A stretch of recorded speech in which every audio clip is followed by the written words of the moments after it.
Hello everyone, welcome to another tutorial of Mastering Arduino from Beginners to Core Advanced. In this tutorial, we are going to talk about one of the most important things in programming, that is the conditional statements.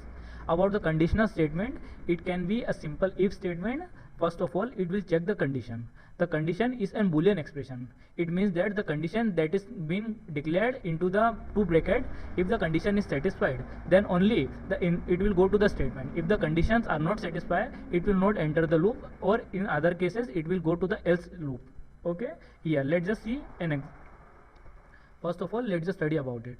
Okay, a conditional statement in a programming is used to define a condition where the condition is a Boolean expression. It can only be activated when the condition that is declared and condition that occurs are matched. If the conditions are different, then it will not occur and it will go out of the loop, and maximum time it will stay in the else loop.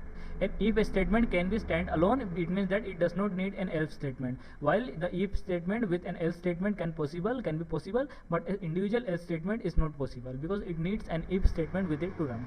Okay, but the most important thing about the conditions is that its possibility to become hierarchy. You can say that in this case, first of all, the first condition is satisfied, then that it will go to the second condition. If the second condition is satisfied, then it will run the statement, and if in the statement the third condition is written, then it will go to the third condition. And this thing you can see that it will go to the most inside condition that is placed in the hierarchy. But if the first condition is at the very point is not satisfied, the program will jump directly to the else statement. While the conditions can be placed independent of each other without any hierarchy, you can say that if 5 occurs, it will go condition 1, if 6 occurs, it will go condition 2, and if anything other than 5 or 6 occurs, then it will go to the else condition. Okay, now let's just see a simple example of what is conditions and how they are done. Okay, go to Arduino, make a new document. First of all, we are going to write about our LED pin that is been connected to pin number 9. Okay, first of all, edit this, write PIN, pin mode, and declare the pin 9 as output. OUTPUT, pin 9 has been declared as output. Okay, but we want to see the conditions occur. For a better vision of the condition, we are declaring serial also. We have declared serial and giving it a baud rate of 9600. Okay, that's done. Now go to the loop, our void loop. Okay, in void loop, first of all, for a condition we need some integer. We will declare it int integer x. Okay, now go to the conditions. You can make a simple statement of the condition such as if x is equal to 2, then this is the condition and that has been declared. Go to 2 curly brackets and write something such as say digital digital write digital write pin number 9 as high. Okay, in the program, first of all, we have declared pin number 9 as an output. We have called the serial monitor. After that, we are taking an integer and giving a condition in the if statement such that if the integer x is equal to 2, then only it will go to the statement that is saying that write digital 9 is equal to high, and you can say that it will be it will run for about 2 seconds. Okay, but if the loop is not executed, it will go back and it will be running continuously. Okay, let's just check it. We are going it a value of 1.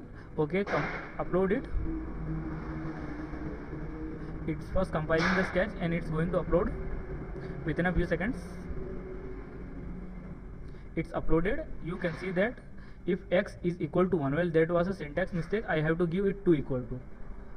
Okay, now let's just see it. We have done a small mistakes and I will be explaining about that. Okay, first of all, if you want to say if equal to, then you have to always give to a value of 2 equal to signs. If you have given it a 1 equal to sign, that it is saying that x is stored a value of the given on the right side, it means that x is storing the value of 2. But if we are giving a 2 equal to sign, it is saying that x is comparing its value to the right side integer that has been given. Okay, LED is not blinking at any function. Now you just give the integer value 2. Now just run it. Compiling and done. You can see that the LED will glow. Okay, but if we want to see the state, how can we give a clear declaration without giving it a state? Go here in the condition and write serial dot write conditions. Okay, serial serial dot println. Ln is important to write it to the next line after first line has been written. We are giving x. Okay, let's just again compile it and upload it to the board. We have uploaded it, and let's just see in serial monitor the value of x is equal to 2. Okay, now about the else statement, you can say simply write else without any braces or anything, go down, write two curly brackets, and indeed you can write digital digital write digital write 9 is equal to, let's just go there and do an experiment. We are giving it high this time. This will be high, and if the value of x will be equal to 2, then this will be LOW, low, and we are going to change the value of x is equal to 3. Now in this program we can see that we have declared the value of x is equal to 3. If the x value is equal to 2, then it will enter the loop that the pin 9 should be low, but that is not possible here because we have set the value of x is equal to 3. So it will go directly jump to the else statement, which is saying that the light will be high or it will be glowing. Okay, let's just compile and upload it. We are uploading it. It will take a second. Now you can see that the LED is glowing, and if you want to see the value of x, you can go to serial monitor and check here. The value of x is equal to, okay, there is a mistake that I have declared the value inside the if statement, so the serial print will not occur because it is inside the statement and the statement is itself not occurring. Okay, go here. After the statements, both the statements after have been terminated, write the value of x. It will be always printing the value whether condition has been met or not. Okay, let's just check it. It's giving the value of x is equal to 3. Now if we say that the value of x is equal to 2, then it will enter the if statement. Okay, let's just check it.